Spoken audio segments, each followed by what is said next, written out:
বর্তমান দেখলাম, আজকেও নেটের মধ্যে দেখলাম, যাদের কোনো চিন্তা নাই, এক শ্রেণী পাগল বাংলাদেশে কিছু আলেম বাইর হয়েছে, তাদের নাম দিছে মুসলমান ইমান আকিদা রক্ষাকারী আলেম ওলামা, ইমাম আকিদা রক্ষাকারী কমিটি, তৌহিদি জনতা নাম দিয়া আমার সমাজের মধ্যে কিছু পাগল যারা দুনিয়ার কোনো পাগলামি করে না, দুনিয়ার কোনো সম্পদের চিন্তা নাই, দুনিয়ার মধ্যে তাদের বাড়ির চিন্তা নাই, গাড়ির চিন্তা নাই, নারীর চিন্তা নাই, রাস্তায় রাস্তায় ঘরে এই মানুষগুলোর আজকে একটা জিনিস দেখলাম, পটুয়াখালীর জমিনে একটা পাগল যিনি সালাফর অবস্থায় ছিলেন, নাম হচ্ছে সাদেকুর রহমান।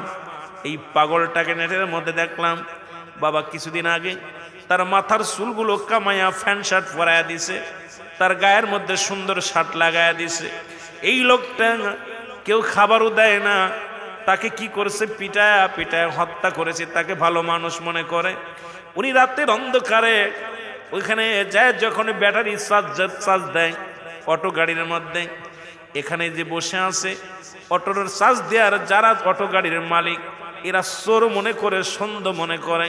এই পাগলটাকে পিটায়া চির বিদায় করে দিছে। জোরে বলো আল্লাহু আকবার। এ দুনিয়ার মুসলমান গভীর মনোযোগ, তুমি ঈমান আকীদা রক্ষাকারী, মানুষের জান নেওয়ার রক্ষাকারী হও নাই, তোমরা মানুষের জান নিয়ে খেলা করো। কিন্তু পাগলগণ, আল্লাহর ওলিগণ, তারা দুনিয়ার মুখাফিক্কি নয়। আল্লাহর মাহবুব বান্দাগণ দুনিয়ার কোনো মুখাফিক্কি নয়, দুনিয়ার জন্য তারা আসেন নাই। এই দুনিয়ার মধ্যে আছে আনাল হক মনসুর হাল্লাজের মতো, এই দুনিয়ার মধ্যে তার জীবন জৈবন, তার অঙ্গ প্রত্যঙ্গ সবই রব্বি কারিমের দান করে দিয়েছেন। এই দুনিয়ায় তার বলতে কিচ্ছু নাই, সব কিছু রব্বি কারিমের বিলিয়ে দিছে। জোরে বলেন ঠিক কিনা? আর একটু জোরে জোরে চিল্লায় বলা যাবে না ঠিক কিনা? আমার বাবারা, আমার বন্ধুরা, আমি অত্যন্ত দুঃখ পাইলাম যে আজকে আমার সমাজের মধ্যে এই পাগলগুলোর ধরে ধরে মডেলিং করতেছো, তাদেরকে মেকিং বানাইতেছো। কিন্তু পাগল তো তোমার কাছে খাবার চায় না, এই পাগলগুলো তোমার কাছে পড়তে চায় না, এই পাগলগুলো রাস্তায় পড়ে থাকে। পাগলগুলোর মানুষ কিছু সাহায্য করে, তাদের সাহায্য পায়, তারা খায়, যেখানে রাত সেখানেই কাঁদ। কিন্তু মডেলিং করতে যাইয়া, তাদেরকে ডিজিটাল বানাইতে যাইয়া, তাদের জীবন নিয়ে তোমরা খেলা শুরু করেছ। শুধু তাই নয়, তোমাদের কাছে একজন পাগল নিরাপদে নাই। আমি কথাগুলো বলবো, খেয়াল করবেন মুসলমান। যেখানে তুমি ঈমান আকীদার দোহাই দিছো, সেখানে তোমার হাতে বাংলাদেশের একটা পাগল নিরাপদে নাই। তোমার কাছে আল্লাহর ঘর মসজিদ নিরাপদে নাই, তোমার কাছে আল্লাহর ওলিদের মাজার নিরাপদে নাই। কারণ যারা ইসলাম আনছে বাংলার জমিনে, এই বাংলার জমিনে যারা সত্য ইসলামের দাওয়াত নিয়ে আসছে, যারা সত্য ইসলামের স্লোগান দিয়েছে, সেই জমিনের মধ্যে আল্লাহর ওলিদের মাজারগুলো, আল্লাহর ওলি যারা শুয়ে আছে, এই মাজারে তো বয়া তোমার কাছে খানা চায় না, তোমার কাছে কোনো কিছু চায় না। কারণ তারা দুনিয়ায় জীবিত অবস্থায় দুনিয়ায় আল্লাহমুখী করেছে মানুষগুলোকে, এখন ইন্তেকালের পরও মানুষগুলোকে হেদায়েতের দিকে ডাকছে। সেই মাজারগুলো ভেঙে গুড়িয়ে দিতেছ, এটা ঈমান আকীদার কোনো কাজের মধ্যে আসতে পারে না। জোরে বলেন ঠিক কিনা? সবচেয়ে বেশি খারাপ ওলি আল্লাহদের মাজার, ওলি পাগল, পাগল পর্যন্ত নিরাপদে নাই আমাদের দেশের। পাগল যেটা শান্তি থাকবে এটাও নাই। আশ্চর্য হয়ে গেলাম। ওলি আল্লাহ ঘুমায়ও সবচেয়ে বেশি খারাপ লাগছে, মানুষ মৃত্যুর পরে বিচারের দায়ভার রব্বে কারিমের হাতে।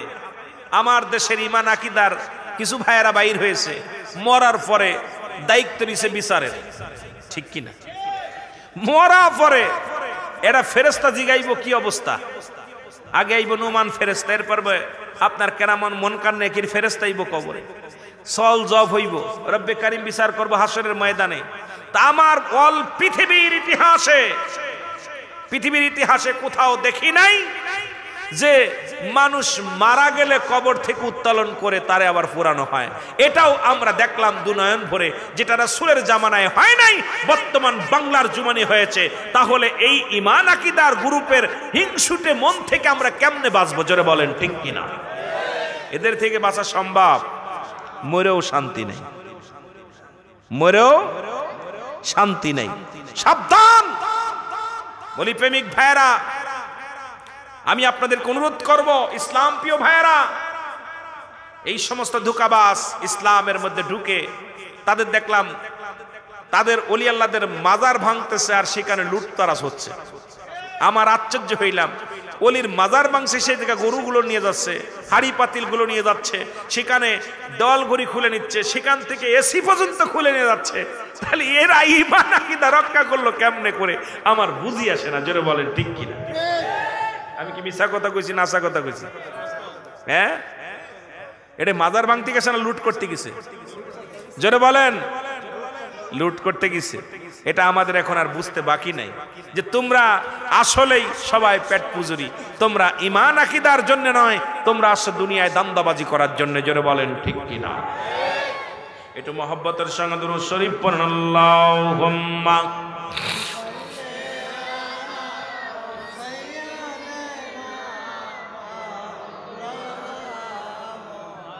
ওয়ালা আলি সাইয়্যিদিনা, সাউন্ড বাড়ে রেখে,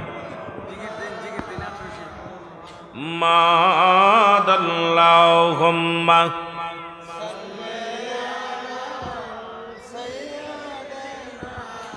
মাওলানা মুহাম্মাদ ওয়ালা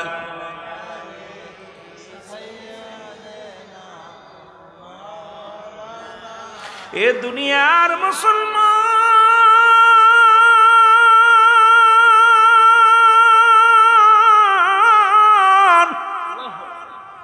কথাগুলো বলি দিলের কান্ডা লাগে শোনো গো।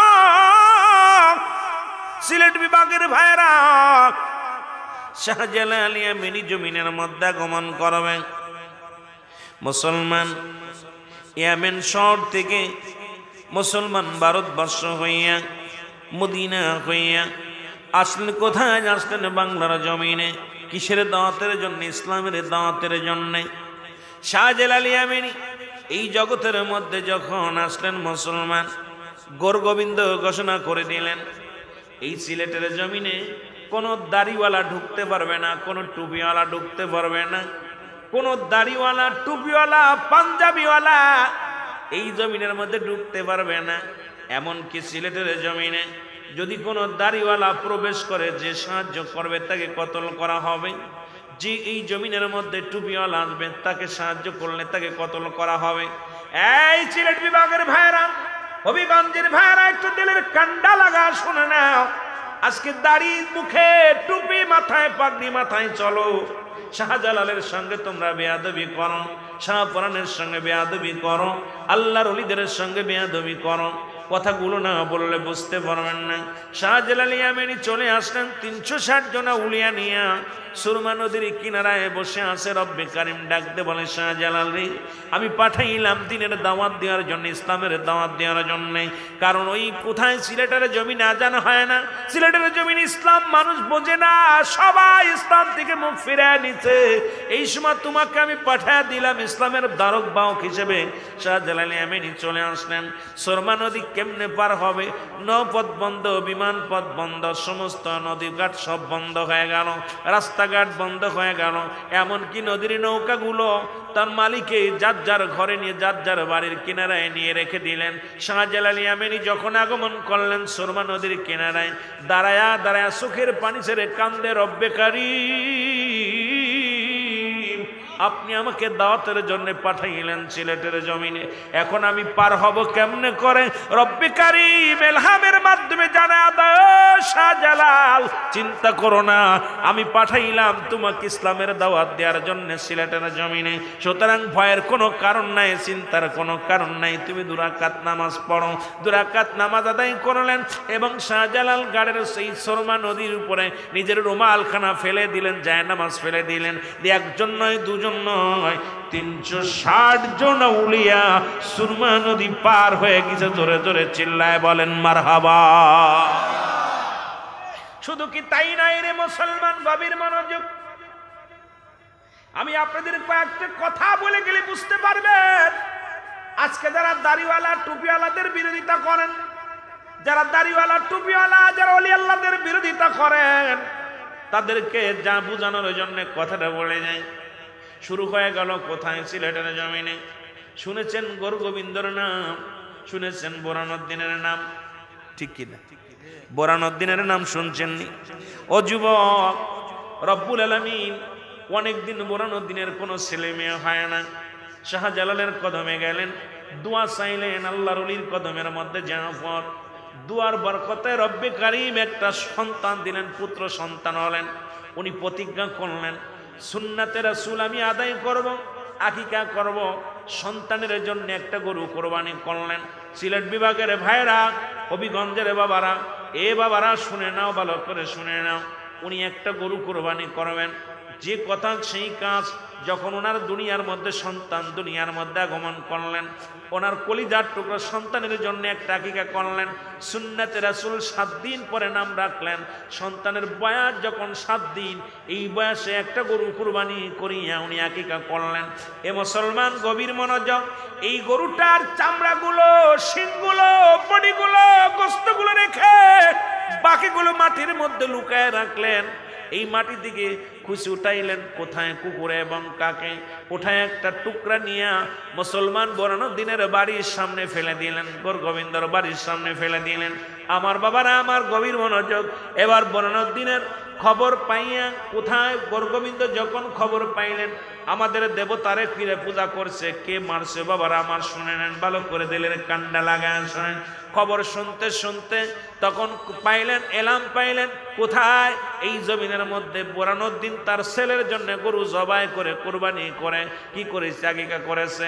এবার গৌরগোবিন্দ তার সৈন্যদেরকে নিয়ে, ছেলেদেরকে নিয়ে বোরানুদ্দিনের বাড়ি আসিয়া নিজের কলিজার টুকরো সন্তান, বাবার কোলে রয়েছে সন্তান, বাবার কোল থেকে ছিনিয়ে নিয়ে জমিনের মধ্যে ফেলে বোরানুদ্দিনের কলিজার টুকরা সন্তানকে গৌরগোবিন্দ নিজ হাতে জবাই করে দিছে। জোরে বলা যাবে না আল্লাহ। জমিনের মধ্যে যেদিন জবাই করেছিল, সেদিন বোরানুদ্দিন চোখের পানিগুলো ছেড়ে ডাক দিয়ে বলেছিল, রব্বে কারীম, এই জমিনের মধ্যে কলিজার টুকরো সন্তান জবাই হয়ে গেছে, কোনো দুঃখ নাই।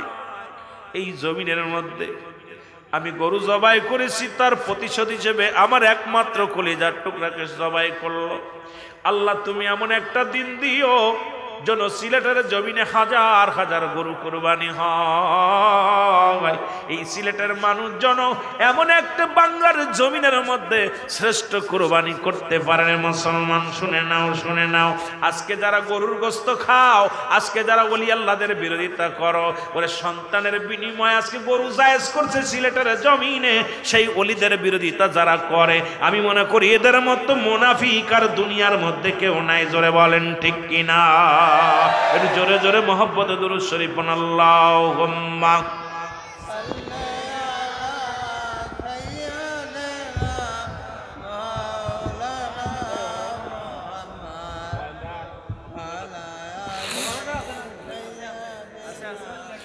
মাওলানা। আরো জোরে বলেন আল্লাহুম্মা তাক সাইয়্যিদিনা মাওলা ওয়ালা আলি সাইয়্যিদিনা। এ যুবক গভীর মনোযোগ, তাহলে বোঝা গেল ওলি আল্লাহদের অবদান আছে কিনা? কথা বল।